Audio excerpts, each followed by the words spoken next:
Good morning mga kapatid. Ito po ang inyong pastor, Pastor Jess, live in Facebook, One Verse a Day Meditation. Kumusta tayo?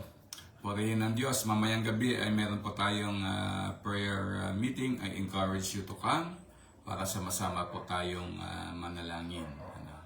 At salamat kay Brother Aris. Last Sunday ay nandito siya, buong kanyang pamilya.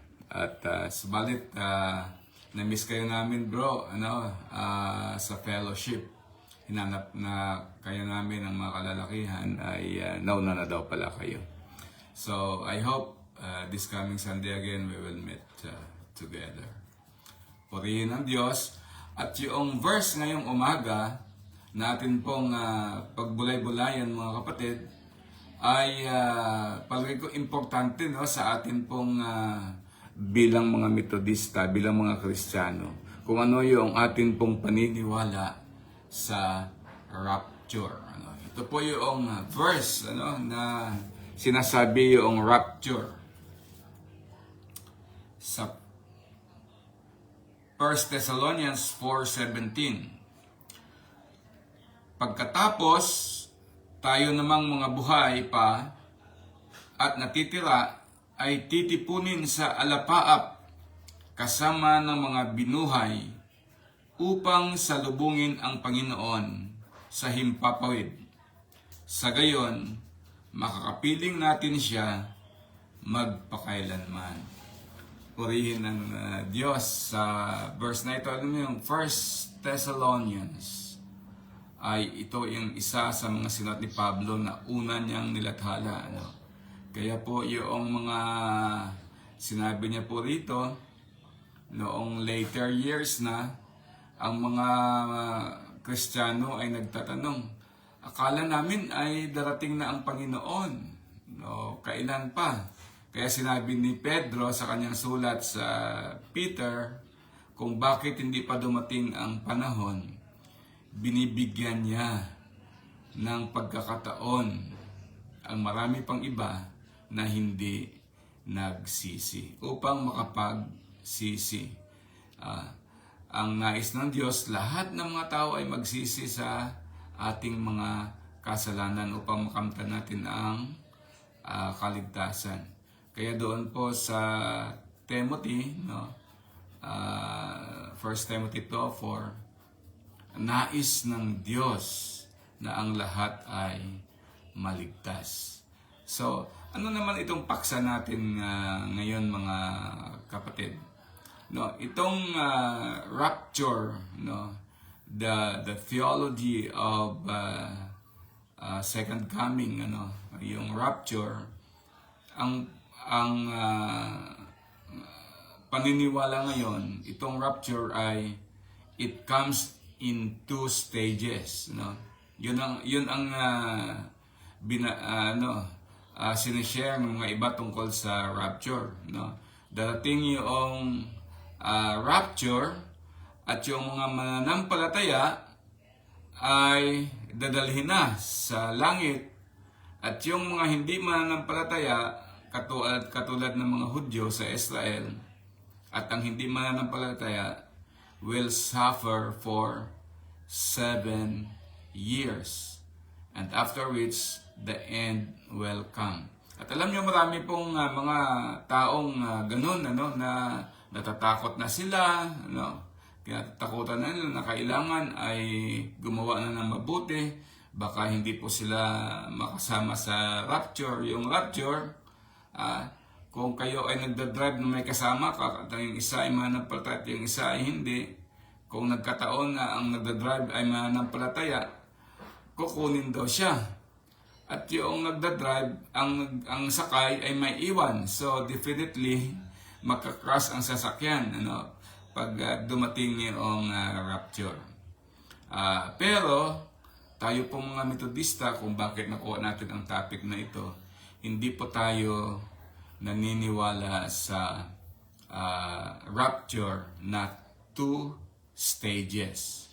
We believe in the rapture as the last and final event, public, lahat makakita during the second coming of our Lord Jesus Christ. No? Yung, ibig sabihin yung rapture ay one-time event, then judgment.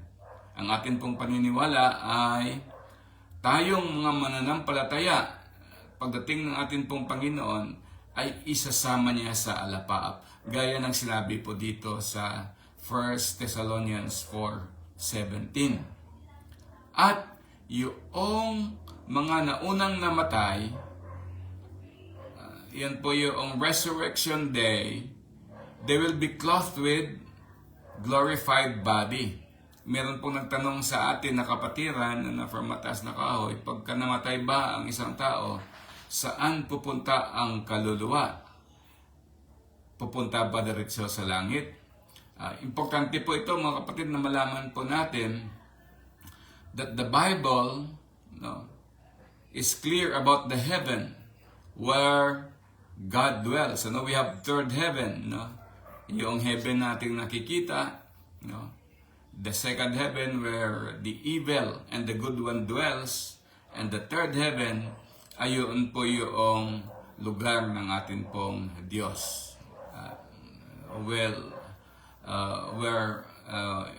there is the glory, no more sadness, just like being projected or being explained in Revelations, mga kapatid. But the Bible does not teach us. Okay, you cannot find in the Bible na when you die, you will go to heaven. Okay? What the Bible is teaching us is that when you die, pagka ikaw ay mabuti, pupunta ka sa paradise. That's the dwelling place of the people who believes in God. Pagka hindi ka naman mananampalataya, you will stay in Hades, a place of suffering. Okay? So, yun po ang sagot ko sa kanya nung siya ay nagtanong. Now, these souls, believers in the paradise, when Jesus our Lord will come in the final day, mga kapatid, of judgment, ito po ay makatanggap ng glorified body. You know what is glorified body means? Alam niyo yung kwento ng transfiguration where Moses and Elijah and our Lord Himself nakikita po ng alagad Peter, James, and John. So that's the the anticipation of every believers that when we are faithful in serving the Lord, time will come that we will be receiving that glorified body. Ipinakita yun ng ating pong Panginoon kasi alam niyo po doon po sa istorya na yun ng transfiguration, nagturo po yung ating pong Panginoon. Just a few minutes of explanation of this dahil napakalaga po nito. Ang turo ng ating pong Panginoon, ang sino mang kakain ng aking laman, at uminom ng aking pong dugo, siya pong maliligtas. And so, yung maraming mga sumusunod sa ating Panginoon, ay nagsialisan. Anong klaseng turo to? Gagawin niyo pa kaming cannibal. Kaya ang tanong ng ating pong Panginoon in John 16, kayo rin ba ay aalis? Sabi ni Peter, sa iyo lamang matagpuan ang salitang nagbibigay buhay, bakit pa kami aalis? But, after that, for 8 long days, wala pong sinabi sa Bible na sumamas ka sa atin pong Panginoon. A disciple, kung ikaw ay disciple, 24/7 ka. Kasama mo yung iyong teacher, yung iyong rabbi. This time, yung atin pong Panginoon. So, it is expected that the 12 disciples should follow Jesus wherever He will go, wherever He is. Sa pagtulog, sa pagkain. But for 8 long days, wala. Kaya, ang ginawa ng atin pong Panginoon, sinama niya si Peter, James, and John. Doon po sa bundok. And that transfiguration took place. As if saying to the disciple, ito yung mangyayari sa inyo. Time will come. You will be dressed like what I am wearing. Di ba? Yung sinusuot ng ating pong Panginoon doon ay beyond compare na napakaliwanag. Ano? Ang sabi natin, Panginoon, sa mga alagad, indirectly saying to them, ano pa ang hahanapin nyo? Why you doubt? Bakit pa kayo magtampo? Ganun po mga kapatid, alam niyo sa atin pong buhay, kung hindi po natin naintindihan the salvation that is being offered to us by the Lord, minsan nadadala po tayo. The world is pulling us down. Remember na tinuro ko sa atin na tatlo ng ating kalaban at isa sa mga kalaban natin ay ang sanlibutan. So, that's the meaning of the glorified body. Hindi po yan kathang isip. Ipinakita na yan ng Bible sa atin so that you believe. Now, going back to the rapture, okay, ito po yung theology na ito was presented 100 years after John Wesley.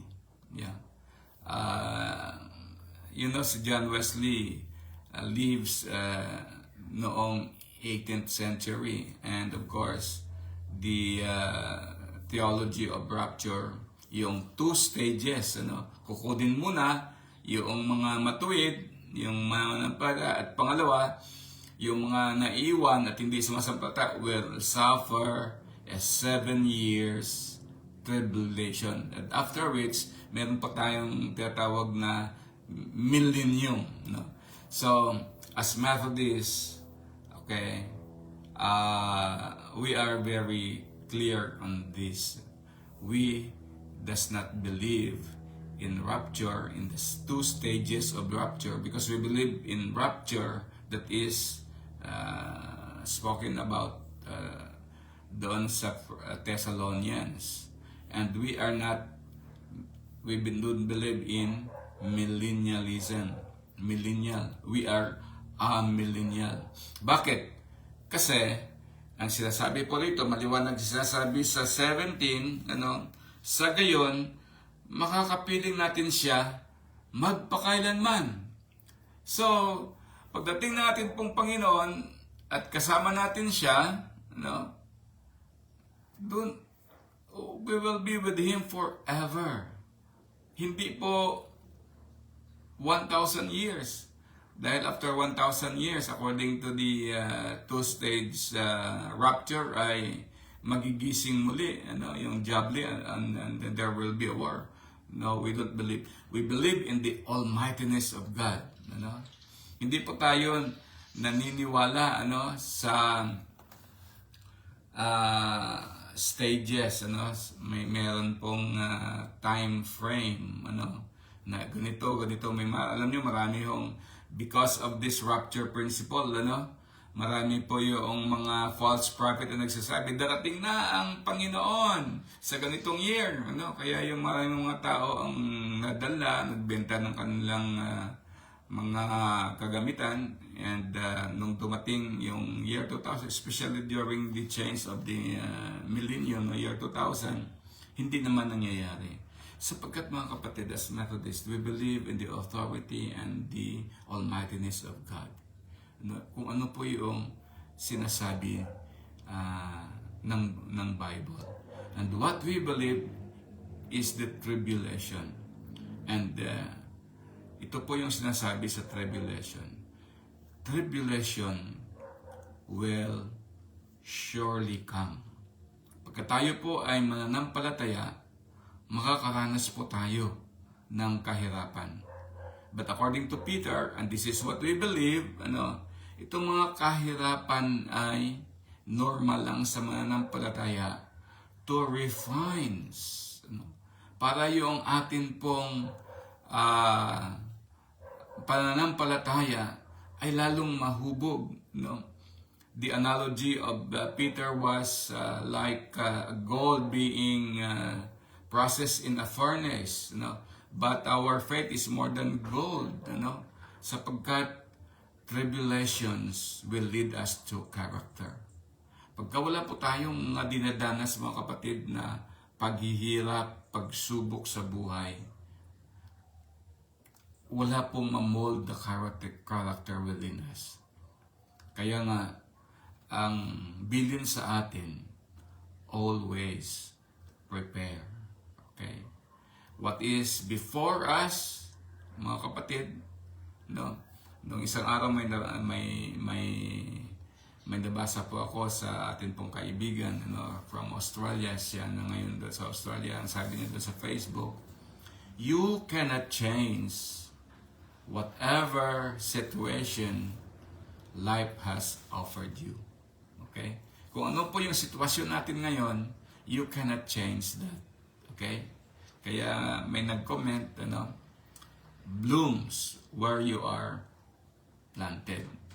So, whatever before us, if we are facing challenges and tribulation, God is with us. Ang sabi natin pong Panginoon, if you are with God, who can be against us? No? Kaya mga ginigiliw kong kapatid, huwag po tayo magpadala sa katuruan na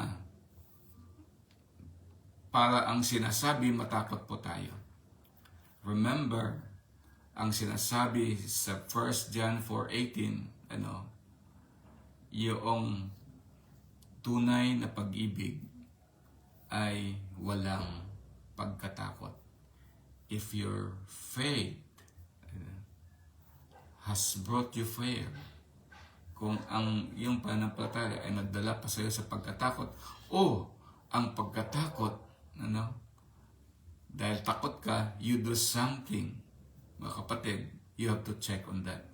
Because if you love the Lord, you are willing to face whatever tribulation before you. What is the Bible is telling us, we must prepare because we don't know when our Lord comes. Hopefully, brothers and sisters in Christ, my fellow Methodists, you learned something from this. At if you have questions, you can PM me and we could discuss that privately. Thank you. God bless us all. Hasta la vista.